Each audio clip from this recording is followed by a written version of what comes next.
بسم الله الرحمن الرحيم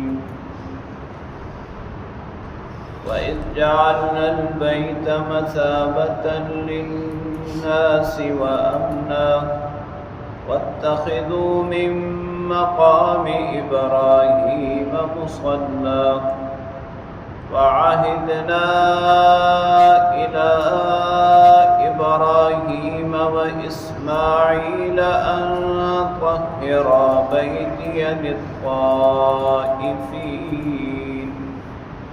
للطائفين والعاكفين والركع السجود صدق الله وصدق رسوله النبي الكريم۔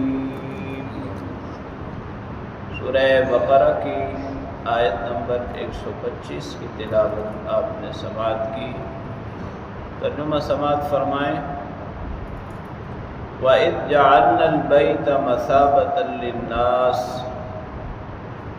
اس وقت کو یاد کرو جب ہم نے بیت اللہ کو لوگوں کا مرجع بنا دیا، وَأَمْنًا اور پرامن جگہ، وَاتَّخِذُوا مِن مَقَامِ إِبْرَاهِيمَ مُصَلًّى مقام ابراہیم کو نماز کی جگہ بنا لو، وَعَهِدْنَا إِلَىٰ إِبْرَاهِيمَ وَإِسْمَاعِيلَ اور ہم نے حکم دیا ابراہیم علیہ السلام کو اور اسماعیل علیہ السلام کو، أَن طَهِّرَا بَيْتِيَ کہ وہ پاک کر دیں میرے گھر کو، للطائفین طواف کرنے والوں کے لیے، والعاکفین اعتکاف کرنے والوں کے لیے، والرکع السجود رکوع اور سجدہ کرنے والوں کے لیے، یعنی نماز پڑھنے والوں کے لیے۔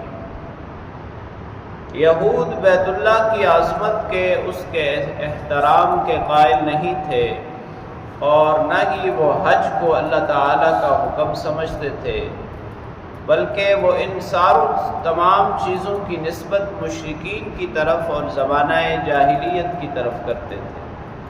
اللہ تعالیٰ نے بیت اللہ کی عظمت اور احترام کو بیان فرمایا، اور نہ صرف یہ کہ بیت اللہ کی عظمت و احترام کو بیان فرمایا، بلکہ یہ بھی بیان فرمایا کہ اس کا تعلق تو ابراہیم علیہ السلام سے ہے، جن کی ملت اور ذریت ہونے کے تم لوگ دعوے دار ہو۔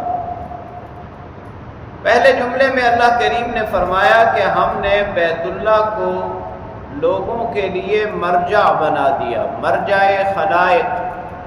جب سے ابراہیم علیہ السلام نے بیت اللہ کو تعمیر کیا، اللہ تعالیٰ نے یہ خصوصیت رکھی ہے کہ تمام عالم کے لوگوں کے دل اس کی طرف لگے ہوئے ہیں، اور ہر شخص کی یہ خواہش ہے کہ وہ وہاں حاضر ہو، اللہ تعالیٰ کی عبادت کرے۔ اور جب بھی اللہ رب العالمین اپنے بندوں کو توفیق دیتے ہیں، زندگی میں وہ بار بار بیت اللہ کی حاضری انہیں نصیب ہوتی ہے، تو ہر مرتبہ ایک نیا لطف اور ایک نیا مزہ اللہ رب العالمین عطا فرماتے ہیں۔ دوسری بات فرمایا کہ ہم نے اس شہر کو اور خاص طور پر حرم کو مامون بنا دیا۔ اللہ تعالیٰ نے دنیا میں سب سے زیادہ پرامن جگہ حرم کو بنایا ہے، صرف انسانوں کے لیے نہیں، تمام مخلوقات کے لیے، جانوروں کے لیے، حشرات کے لیے۔ یعنی حرم کے اندر کسی جانور کو قید نہیں رکھا جا سکتا، کوئی شکار نہیں کیا جا سکتا، حتیٰ کہ کسی خودرو پودے کو تلف کرنا بھی جائز نہیں ہے۔ اللہ تعالیٰ نے اتنی مامون اور پرامن جگہ بنا دی۔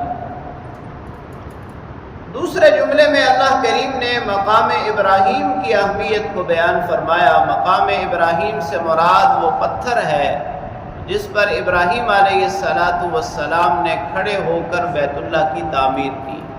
اللہ تعالیٰ نے اس میں یہ خاصیت رکھی تھی کہ جب ابراہیم علیہ السلام اس پر کھڑے ہوتے تھے، جتنا اونچا آپ نے تعمیر کے لیے جانا ہوتا تھا وہ پتھر اتنا اونچا ہو جاتا تھا۔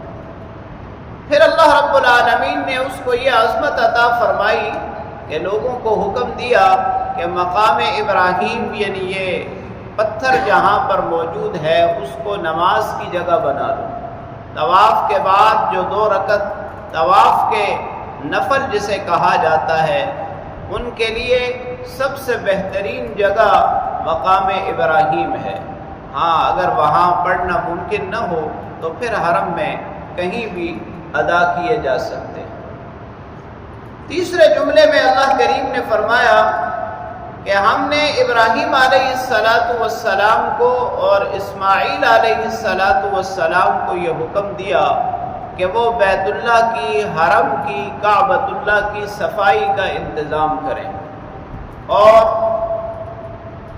طواف کرنے والوں کے لیے، اعتکاف کرنے والوں کے لیے، رکوع سجدہ یعنی نماز پڑھنے والوں کے لیے میرے گھر کو پاک کر دیں۔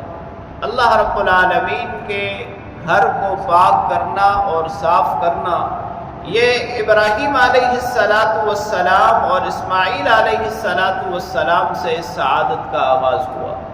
آنے والے چاہے حرم کے ہوں، مکہ مکرمہ کے ہوں یا باہر سے ہوں، ان تمام لوگوں کے لیے اللہ رب العالمین کے گھر کی پاکی اور صفائی کا انتظام کیا جائے۔